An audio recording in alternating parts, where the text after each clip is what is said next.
वैशाली की दादी को शुगर है। डॉक्टर ने उन्हें सुबह शाम टहलने की सलाह दी थी, इसीलिए वैशाली अपनी दादी को रोजाना रेलवे स्टेशन तक घुमाने ले जाती थी।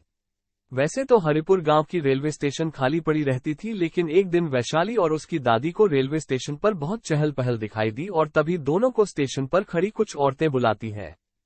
दादी, देखो हमें वो औरतें बुला रही है, चलो उनके पास कुछ बातें करते हैं, थोड़ा टाइम पास हो जाएगा। इधर वैशाली के माता पिता दीनदयाल दोनों का इंतजार कर रहे थे। दीनदयाल, माँ जी और वैशाली कहाँ रह गए? माँ, मुझे चिंता हो रही है, आप जरा देखने चले जाइए।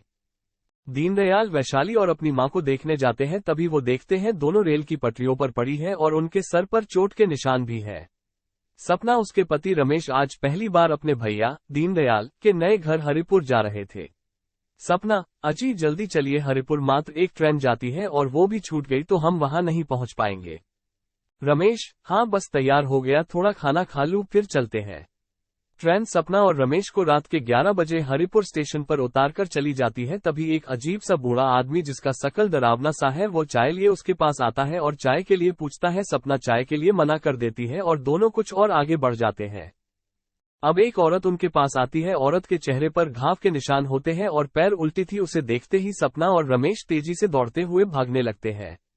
सपना और रमेश स्टेशन के बाहर निकल जाते हैं। सपना का भाई दीनदयाल वहां पर दोनों का इंतजार कर रहे होते हैं। दीनदयाल दोनों को लेकर घर आता है, तभी सपना और रमेश देखते हैं दीनदयाल की बेटी और मां खटिया पर पड़े हुए हैं। उनके शरीर पर और सर पर कई जगह पट्टी लगी हुई है। दीनदयाल, क्या बताओ बहन, जब से इस गांव में आए हैं तब से हमारे घर कुछ भी अच्छा नहीं हो रहा है। सोचा था कि हमारे दादा परदादा यहाँ रहे हैं तो हमें भी शहर से वापस आकर यहाँ रहना चाहिए। एक सप्ताह पहले ये दोनों टहलने स्टेशन तक गई थी, मैंने देखा कि वो दोनों पटरियों पर पड़ी हुई है।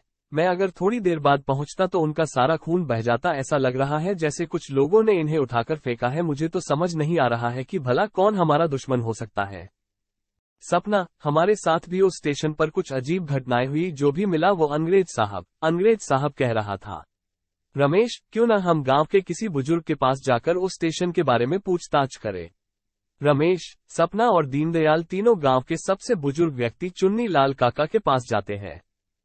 चुन्नी लाल, ये घटना इतिहास में दर्ज नहीं है, मेरे जैसे कुछ गिने चुने ही जानते हैं। दीनदयाल, तुम्हारे दादा ठाकुर भीम सिंह अंग्रेजों के बंगलों पर नौकरी करते थे। आजादी की लड़ाई चल रही थी। 1940 में गांव के अंग्रेजों के खिलाफ मोर्चा निकला तो तुम्हारे दादा ने अंग्रेजों को खबर कर दी। वो अंग्रेजों के साथ मिल गए।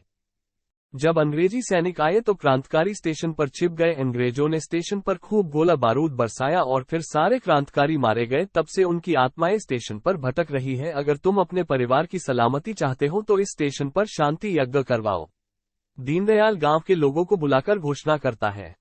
दीनदयाल, मैं अपनी जमीन गांव में एक म्यूजियम बनवाने के लिए दान करता हूं। इस म्यूजियम में उन सभी क्रांतिकारियों की स्मारक बनेंगी जो 1940 में इस स्टेशन पर मारे गए थे।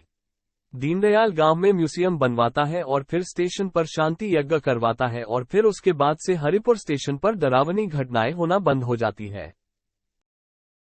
Thank you for watching. Don't forget to subscribe, like, share, comment.